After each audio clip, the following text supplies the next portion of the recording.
باقی ان سے بات چیت کس چیز پہ ہوگی؟ ہو ہی نہیں سکتی. یہ جس لیے گورنمنٹ میں آئے ہوئے ہیں اور ہم نے اپنی طرف سے پوری زور لگایا گورنمنٹ کرنے میں، اس میں زمین آسمان کا فرق ہے. ان کا صرف گورنمنٹ میں آنے کا مقصد کیا تھا؟ اپنے چوری معاف کروانے کے لیے.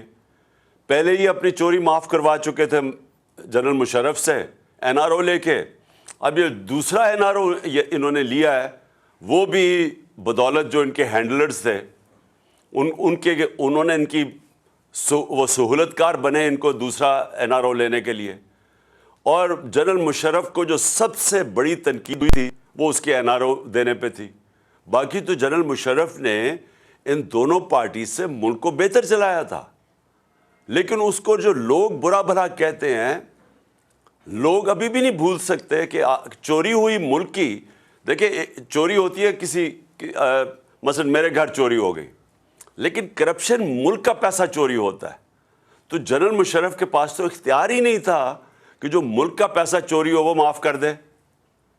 اور اب پھر 1100 ارب روپے کا انہوں نے یہ آئے ہیں، اور ان کا صرف ایک مقصد تھا کہ 1100 ارب روپے کے ان کے کیسز معاف ہوں. تو سب کے کیسز معاف ہوتے جا رہے ہیں.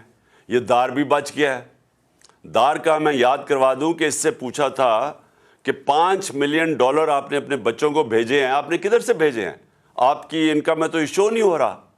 اس نے کہا جی مجھے وہ ابو دھابی سے میں کسی ابو دھابی کے شیخ کے لیے کام کرتا تھا تو اس نے مجھے پیسہ دیا ہے. انہوں نے اگلا سوال پوچھا کہ اگر اس نے پیسہ دیے تو آپ کے پاس کوئی تو ثبوت ہوگا. کسی نے $5 ملین آپ کو ایسے کیش میں تو نہیں پکڑا دیا، کوئی تو ہوگا، کوئی چیک وغیرہ. جب اسے یہ سوال پوچھا گیا، وہ اس کے جہاز میں بیٹھ کے جو پرائم منسٹر تھا تب خاقان عباسی، اور وہ ملک سے فرار ہو گیا. اب آ کے انہوں نے قانون اتنا بدل دیا کہ وہ بھی پاک ہو گیا. اور اب وہ مریم بھی بچ گئی ہے. نواز شریف کی تیاری ہو رہی ہے اس کو بھی بچانے کے لیے. آصف زرداری کے کیسز وہ ختم ہو رہے ہیں. 1100 ارب روپے کا ملک کو ڈاکہ پڑ رہا ہے.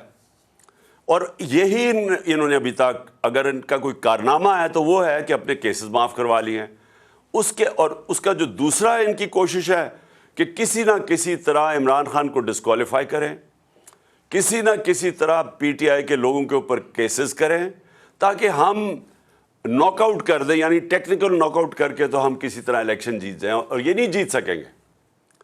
تو ملک کا اس وقت ضرورت یہ ہے کہ سیاسی استحکام آئے، اس کی وجہ سے معاشی استحکام آئے گا.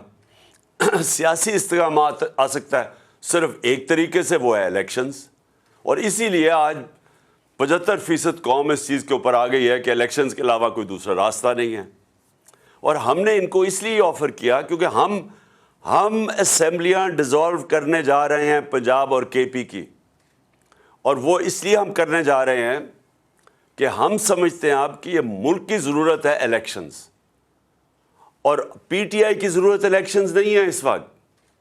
پی ٹی آئی تو انشاءاللہ جب بھی الیکشنز ہوں گے تو ہم جیت جائیں گے، بلکہ جتنی دیر یہ بیٹھے جا رہے ہیں اسمبلی میں، ان کا تو گراف اور تیزی سے نیچے جا رہا ہے. تو ہمیں تو فائدہ ہی فائدہ ہے کہ اگر الیکشن ڈیلے بھی ہو جاتے ہیں.